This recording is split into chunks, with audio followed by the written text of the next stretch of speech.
एक दिन बादशाह अपने दरबारियों के साथ शिकार पर निकला।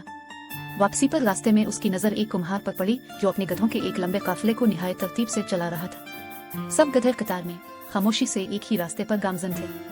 बादशाह को हैरत हुई।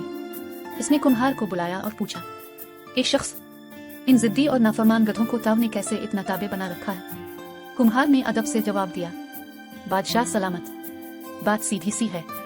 जो भी गधा कतार तोड़ता है मैं इसे वो सजा देता हूँ कि बाकी इबरत पकड़ते हैं। इसी खौफ से ये सब अपनी हद में रहते हैं। बादशाह मुस्कुराया, फिर संजीदगी से बोला, अगर ताव इन गधों को नज़्म व ज़ब्त सिखा सकता है तो क्या मेरे शहर में भी अमन कायम कर सकता है? कुम्हार ने सर झुकाकर हामी भर ली। बादशाह ने इसे दरबार में एक आला ओहदा दे दिया और इंसाफ का इख्तियार सौंप दिया। कुछ ही दिनों बाद एक शख्स चोरी के इल्जाम में पकड़ा गया। मुकदमा कुम्हार के सामने पेश हुआ। कुम्हार ने बगैर किसी रियायत के फैसला सुनाया, चोर है, उसके हाथ काट दो। जलाद ने तलवार थामी ही थी कि दरबार के वजीर ने इसे इशारा किया।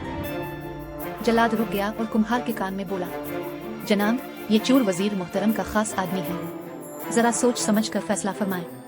कुम्हार ने बगैर किसी झिझक के दोबारा हुक्म दिया, चोर के हाथ काट दो। अब खुद वजीर आगे बढ़ा, झुककर कुम्हार के कान में बोला, हुजूर, ये हमारे खास बंदों में से है, कुछ लिहाज कर ले, निजाम में खलल पड़ेगा।